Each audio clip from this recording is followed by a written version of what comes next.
Las redes sociales están llenas de mensajes que quieren ayudar a las personas a soportar, a tener resiliencia, a tener resistencia en un mundo muy difícil, que puedan aguantar todo lo que está sucediendo alrededor. Y son temas muy buenos, temas que están allí porque las personas necesitan que alguien venga y les diga: hay esperanza.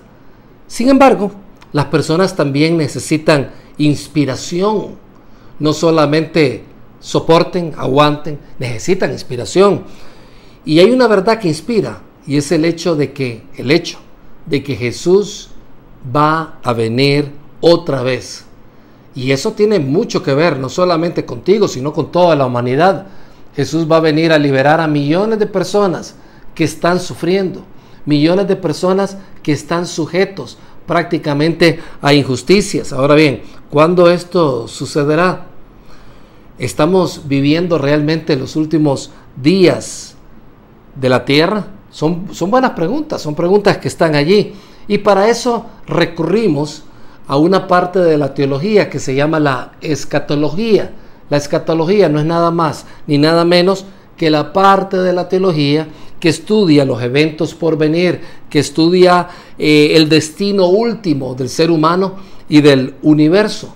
Ahora bien, en este mundo de la escatología encontramos un montón de extremos, pero los extremos más clásicos son aquellos que andan viendo demonios, anticristos por todas partes, personas que de alguna manera andan citando el fin inminente de la humanidad, que hasta te ponen fecha. Y por el otro lado encontramos personas que no quieren hablar nada de escatología para no sonar como personas fantasiosas. Y entonces, en ese extremismo se deja de enseñar algunos aspectos básicos de la Biblia. Por ejemplo, presta atención a lo que Jesús dijo.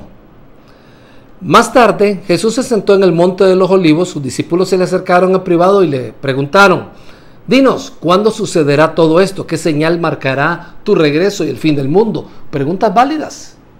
Ellos, que estaban con Jesús, le dijeron: ¿cuándo el templo va a ser destruido? Y dinos también, ¿cuándo vas a regresar? ¿Cuándo va a ser el fin del mundo?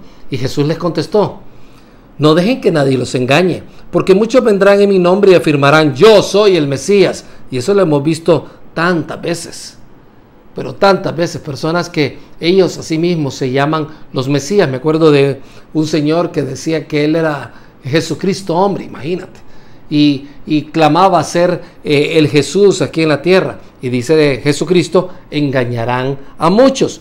Oirán de guerras, de amenazas de guerra, pero no se dejen llevar por el pánico. Es verdad, esas cosas deben suceder, pero el fin no vendrá inmediatamente después. Una nación entrará en guerra contra otra y un reino contra otro reino, y habrá hambres y terremotos en muchas partes del mundo. Sin embargo, todo eso es solo el comienzo de los dolores del parto. Luego vendrán más. Si tú notas, Jesús dijo: algunas cosas van a suceder, pero no tengan pánico. No significa que al día siguiente va a ser. Entonces la pregunta vuelve otra vez a abrirse. Estamos viviendo los últimos días de la tierra. ¿Cuándo va a ser ese acontecimiento? Pues Jesucristo nos lo contesta de una forma clara. Dice: nadie sabe, en el versículo 36 del capítulo 24 de Mateo, nadie sabe el día ni la hora en que sucederán estas cosas, ni siquiera los ángeles en el cielo, ni el propio Hijo, solo el Padre lo sabe. ¿Sabes algo? Eso es importante. Solamente Dios Padre conoce el momento. No lo sabe el enemigo de Dios, no lo saben los teólogos, no lo saben las personas más maduras del mundo. El único que lo sabe es Dios Padre. Puede ser en el momento que Él decida, y Él sabe en qué momento va a ser eso.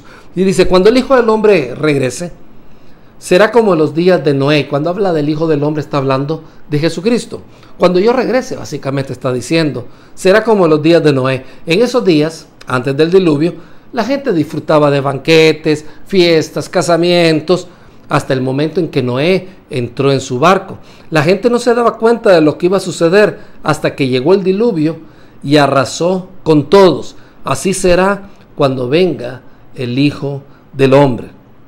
Como te das cuenta, cada día estamos más cerca. Tenemos fiestas, tenemos carnes asadas, tenemos bodas, tenemos diferentes tipos de eventos, cumpleaños. Eso sucedía en aquel tiempo y va a suceder cuando Jesús regrese otra vez. Entonces, ¿dónde es que nos encontramos en el tiempo y espacio? ¿Dónde es que nos encontramos bíblicamente? ¿Podremos definir eso? Pues te quiero decir que afortunadamente sí. Podemos ubicarnos, no podemos saber la fecha y la hora, pero podemos tener una idea de cómo va caminando la humanidad. Si hay algo que es seguro es que cada día estamos más cerca de que Jesús regrese. Pero Dios nos ha dejado algunas delimitaciones de tiempo, espacio, circunstancias dentro de la Biblia que nos pueden ayudar a entender eso. A eso se le llaman las dispensaciones o las diferentes eras que hemos estado viviendo.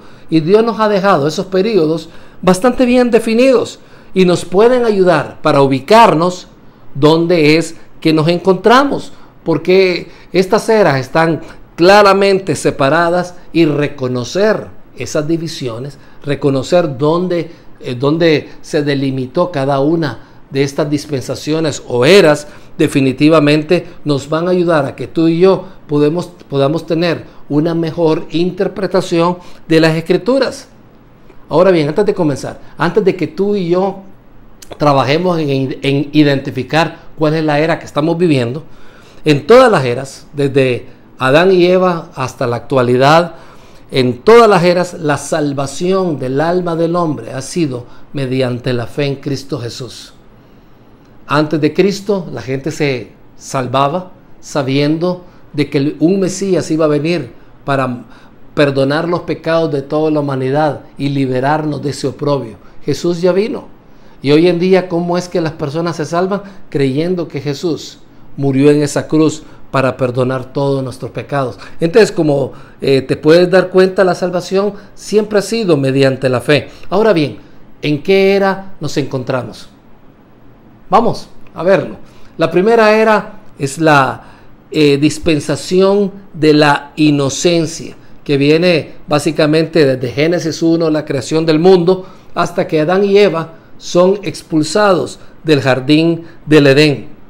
Durante este tiempo, Dios le dijo al hombre: comienza a poblar la tierra con hijos, comienza a sojuzgar la tierra, a tener dominio sobre los animales, cuidar del jardín, pero es importante que te abstengas de comer ese fruto que yo te digo, no lo debes de comer. ¿Y qué fue lo que pasó? Adán y Eva desobedecieron eso, y el resultado, ¿cuál fue? Pues lo vemos en Génesis 3, 2 y 3, dice: así que el Señor Dios los expulsó del jardín de Edén y envió a Adán a cultivar la tierra de la cual él había sido formado. Entonces, con ese acontecimiento terminó la era de la inocencia. Y entonces viene otra dispensación. Obviamente tú y yo no vivimos en la era de la inocencia, no estamos allí. Y entonces la siguiente dispensación es la dispensación de la conciencia, que viene desde la salida de Adán y Eva del huerto del Edén hasta el momento del diluvio. Sí, cuando Dios permitió que cayera tal cantidad de agua sobre la tierra que prácticamente murieron todos los seres humanos a excepción de Noé y de su familia. Algo que aquí es muy importante: Dios le dijo a Noé: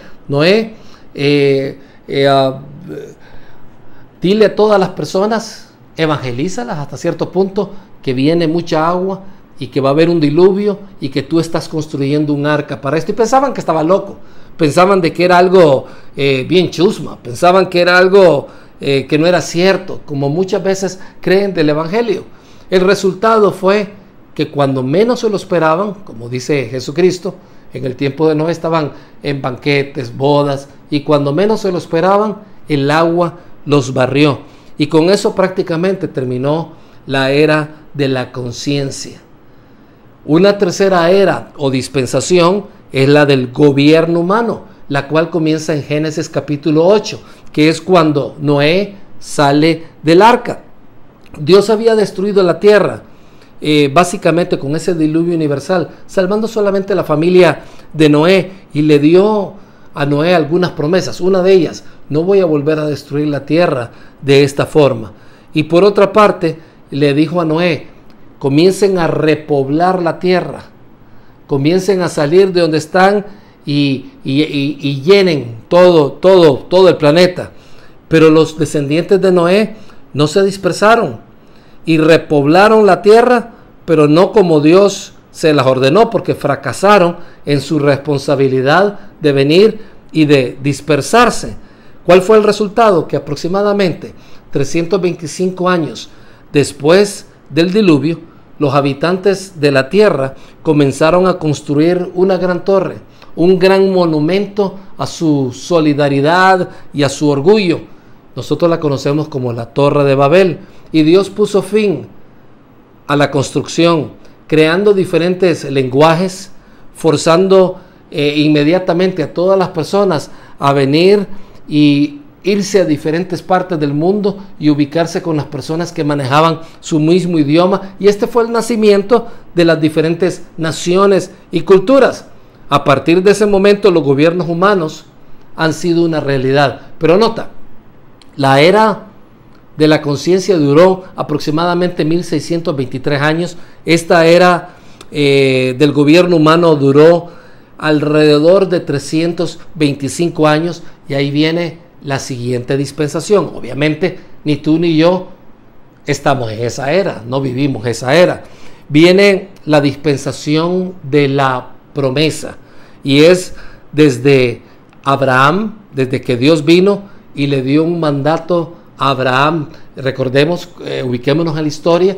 Ya la gente se había ido a diferentes lugares de acuerdo a su cultura, a su lengua, y en Génesis 12:1-4 Dios le dijo a Abraham: deja tu patria, deja tus parientes y a la familia de tu padre, y vete a la tierra que yo te mostraré. Haré de ti una gran nación, te bendeciré, te haré famoso y serás una gran bendición para otros. Bendeciré a quienes te bendigan, maldeciré a quienes te traten con desprecio.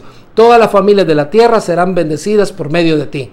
Entonces Abraham partió como el Señor lo había ordenado, y Lot se fue con él. Abraham tenía 75 años cuando salió de Harán, y este periodo de tiempo duró 430 años, hasta el momento en que los descendientes de Abraham llegaron a Egipto como esclavos. 430 años, o sea que en las obras que muchas veces has visto en Broadway de José el Soñador, básicamente termina con esa era. Obviamente ni tú ni yo vivimos en esa era. La siguiente dispensación es la dispensación de la ley, que duró aproximadamente 1500 años, desde que Moisés liberó al pueblo de Israel en Egipto hasta Juan el Bautista, inmediatamente antes de Cristo. Por eso es que Juan el Bautista vivió en el periodo de la ley. Por eso su manera de actuar, de reaccionar y de hablar eran muy coherentes con todos esos 1500 años, desde Moisés hasta Juan el Bautista. Posteriormente a eso viene una era que se llama la era de la gracia. ¿Cuándo es que termina la etapa de la ley? Pues termina cuando básicamente Jesús resucita y viene el Espíritu Santo a vivir en medio de nosotros. Y en ese momento comenzó una nueva era, que te quiero decir, esa era todavía no ha terminado. Se llama la era de la iglesia o la era de la gracia, y es la que estamos viviendo el día de hoy. Comenzó con un nuevo pacto en la sangre de Cristo, basado en Lucas 22:20, donde después de la última cena Jesús tomó en sus manos otra copa de vino y dijo: esta copa es el nuevo pacto entre Dios y su pueblo, un acuerdo confirmado con mi sangre, la cual es derramada como sacrificio por ustedes. Esta era que estamos viviendo es una era de alcance mundial, donde judíos y no judíos, o judíos y gentiles, todo ser humano puede estar con Jesús creyendo que Él es su Salvador. En esta dispensación de la gracia, creer en Jesucristo es la misma noticia que ha habido durante todas las eras. Hay que creer en el Mesías, y quien cree en el Mesías puede estar seguro de tener vida eterna. Ahora bien, esta era va a terminar, Y viene un acontecimiento histórico que va a marcar el final de esta era. Ese acontecimiento histórico se llama el rapto o el arrebatamiento, donde va a ser una situación tal que millones y millones de personas van a desaparecer en un abrir y cerrar de ojos. Las personas se van a quedar asustadas, los que no creen en Jesucristo, y todos aquellos que han creído en Jesucristo van a ser llevados directamente a la presencia de Dios. Y eso va a ser algo muy impresionante, porque va a dar paso no solamente a otra era, la última era, sino que también a un espacio de 7 años que van a ser altamente dramáticos. ¿Dónde podemos ver el arrebatamiento en la Biblia? Pues en 1 de Tesalonicenses, capítulo 4 dice: pues el mismo Señor descenderá del cielo con un grito de mando, con voz de arcángel y con el llamado de trompeta de Dios. Primero, los cristianos que hayan muerto se levantarán de sus tumbas. Luego, junto con ellos, que eso ya pasó, luego junto con ellos, nosotros, los que aún sigamos vivos, cuando eso suceda, seremos arrebatados en las nubes para encontrarnos con el Señor en el aire. Entonces estaremos con el Señor para siempre. Y fíjate lo que dice la Biblia: así que anímense unos a otros con estas palabras. Si tú no te animas con estas palabras, realmente es que no tienes como la confianza en la fe que eso va a venir. Todos estos sufrimientos tienen un tope, tienen un límite. Y termina con el arrebatamiento. Ahora bien, veamos la última era, solamente para que nos ubiquemos. Es una era que no ha comenzado, no la hemos vivido, que se llama la era del milenio, era del milenio, la era o la dispensación del milenio. Y básicamente son 1000 años donde Jesús vuelve a regresar a la tierra, ahora de una forma física, gobierna todo el planeta. El sistema va a ser un sistema perfecto. Jesucristo, el Rey, va a estar gobernando desde Jerusalén. Su sistema va a ser perfecto. Y Jesús va a mostrar que el problema no es el sistema, es el corazón del hombre. Y lo va a mostrar de una forma tan clara, de que después de esos 1000 años, durante un muy corto periodo de tiempo, Satanás, que había sido encadenado, por alguna razón vuelve a ser soltado. Se le sueltan las cadenas y comienza nuevamente a instaurar una rebelión con seres humanos, sí, seres humanos que saben que hay un sistema perfecto, que Jesús, el Dios del universo, está gobernando, y tratan de rebelarse contra él, pero inmediatamente son acabados y comienza lo que se llama el juicio del trono blanco. Claro, tú y yo podemos hablar de cada una de estas eras durante días y días y días y días. Ahora bien, ¿qué es lo que puede venir entonces en este momento preciso que tú y yo estamos viviendo? ¿Qué es lo que se podría esperar? ¿El fin del mundo? Pues ya sabemos que no. Faltan 1000 años de gobierno de Cristo sobre la tierra. Entonces, ¿pero qué podemos esperar? El arrebatamiento, el rapto. Es más, a ver si me puedes ayudar. A continuación tienes un diagrama, tú lo puedes ver allí. No sé si observas la cruz de Cristo, ahí es el comienzo de esta etapa que estamos viviendo. Y si notas, hay otras palabras un poquito más adelante, se llama la edad de la iglesia o la edad de la gracia. Y entonces comienzas a notar de que hay una flecha que mira hacia el norte y que básicamente dice el rapto y la segunda venida. Ese es un periodo de 7 años que diferencia la era de la iglesia o la edad de la iglesia con la era, dispensación o edad del milenio. Y son 7 años. 7 años donde vamos a ver muchas cosas interesantes. Por ejemplo, a la mitad de esos 7 años, que esos 7 años se llaman la tribulación, y la última mitad de esos 7 años, o sea, los últimos 3 años y medio, se llama la gran tribulación. Básicamente se va a constatar que un líder carismático, fuerte, va a procurar levantar y capitalizar políticamente el desaparecimiento de millones de personas en el mundo, porque van a desaparecer muchos seres humanos. La gente no va a saber qué hacer, y este líder carismático va a ser un tremendo impacto. La Biblia le llama el anticristo. ¿Quién es él? No lo sabemos.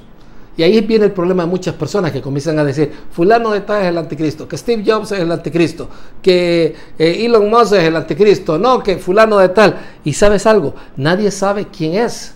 Ese enemigo de Dios puede ser cualquier persona que no haya creído en Jesucristo como Salvador.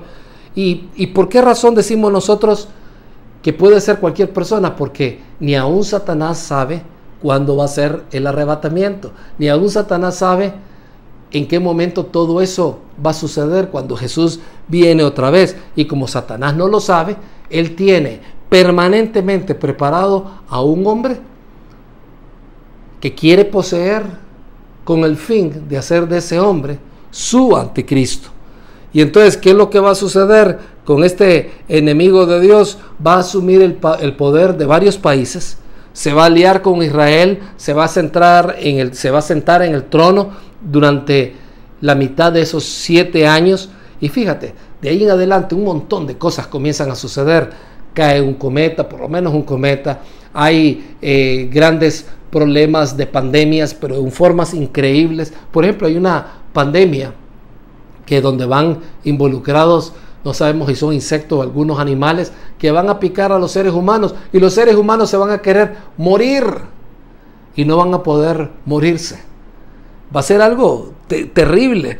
Vamos a encontrar un advenimiento y un crecimiento de prácticas de índole satánico por todas partes, por no decir el asesinato de niños, el asesinato de personas, la falta de muchas libertades se van a experimentar tremendamente en todo ese tiempo. La gente va a estar embaucada por el anticristo, quien va a demandar que se le rinda homenaje como si él fuera Dios. Pero fíjate, en ese periodo de tiempo Dios levanta a 2 muchachos, 2 hombres, 2 testigos, y estos 2 testigos comienzan a evangelizar en esos 7 años. Y tú dices, ¿pero por qué van a evangelizar en esos 7 años? Porque cuando la iglesia sea llevada de la tierra en el arrebatamiento y venga ese periodo que se llama la tribulación, ¿quién va a quedar sobre la tierra? Nadie. Entonces, ¿se necesita evangelizar a esas personas que queden en la tierra? Claro que sí. Algunos van a creer a través de literatura o a través de videos.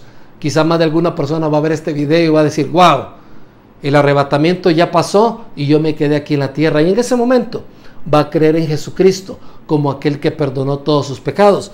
Pero algunos otros no van a tener tal audacia o tal sensatez. Y entonces Dios levanta 2 testigos cuyo fin va a ser evangelizar a todo el mundo. Si quieres lo puedes leer, dice Apocalipsis 11:13.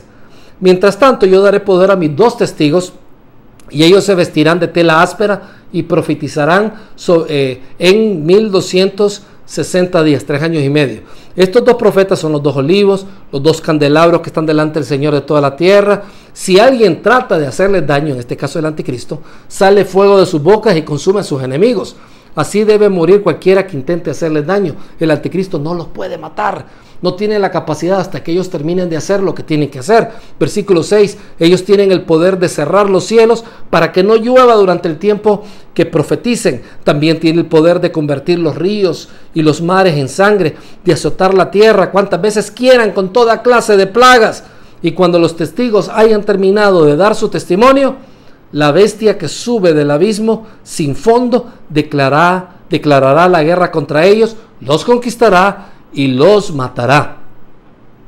O sea, ellos van a morir, pero aquí viene lo impresionante, presta atención.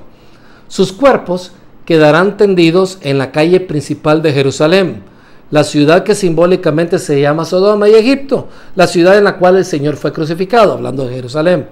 Y durante 3 días y medio, todos los pueblos, todas las tribus, todas las lenguas, todas las naciones se quedarán mirando los cadáveres. ¿Cómo ellos van a ver eso? Pues a través de las redes sociales, a través de la televisión, a través de todos los instrumentos y tecnologías que tenemos hoy en día. Y dice, a nadie se le permitirá enterrarlos. O sea, me imagino que el anticristo dice, yo los maté, vean mi poder. ellos eran poderosos, pero yo soy mucho más poderoso. Dice que la gente se va a alegrar en el versículo 10 de eso y se van a entregar regalos los unos con los otros, felices porque esos dos testigos murieron y porque los tenían prácticamente atormentados. Les decían, ese hombre que está ahí es el anticristo, y si tú no crees en Cristo vas a estar toda una eternidad separado de él. Pero nota lo que pasa en el versículo 11, presta atención. Después de 3 días y medio, Dios sopló vida en ellos y se pusieron de pie. El terror se apoderó de todos los que estaban mirándolos. Toda la gente vio eso. La gente aplaudiendo, estaban felices por la muerte de él, y de repente aquellos dos se ponen de pie. Luego una voz del cielo llamó a los 2 profetas, suban aquí. Entonces ellos subieron al cielo en una nube, mientras sus enemigos los veían. ¿Sabes algo? Ese es el poder de Dios, con el poder humano más grande que existía hasta ese momento, que es el poder del anticristo, con todo el poder demoníaco suelto a su antojo. Vino Dios e hizo lo que Él siempre ha hecho, porque Él es el Rey. Ahora bien, ¿qué hacer con toda esta información? Obviamente creo que hemos contestado en qué era vivimos. Sabemos que el fin no va a ser inmediato, faltan 1000 años más, pero Jesús viene en cualquier momento.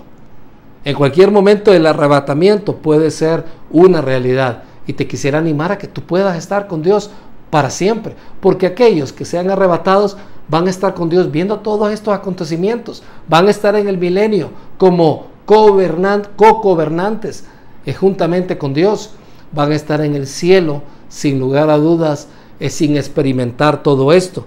¿Qué hacer con esta información? En primer lugar, cree en Jesucristo. Cree que Él en una cruz perdonó por todos tus pecados. Y si ya eres salvo, comienza a predicar las buenas noticias de la salvación que existe en Cristo Jesús, con todos tus amigos, con todos tus hijos, con todos tus nietos, con todos tus padres, a menos que quisieras que ellos se quedaran si el arrebatamiento sucediera en cualquier momento. Yo no quisiera que ningún familiar mío se quedara aquí en la tierra. Quisiera que todos estuvieran con Dios. Entonces, predicar las noticias, las buenas noticias de salvación, es algo básico. Yo te quiero animar a que tú lo puedas hacer. No te olvides lo que dice Mateo 24:35. El cielo y la tierra desaparecerán, pero mis palabras no desaparecerán jamás. Tú eres el testigo de Dios en esta era, en la era de la iglesia, en esta edad, en esta dispensación. Tú eres el testigo. Tú tienes la buena noticia. Hazla llegar a todas las personas y no dejes que nadie de la gente de confianza, la gente que tú amas, de tus amigos, se queden para vivir esa etapa tan terrible de 7 años antes de ese milenio. Que Dios te bendiga. Gracias por estar con nosotros.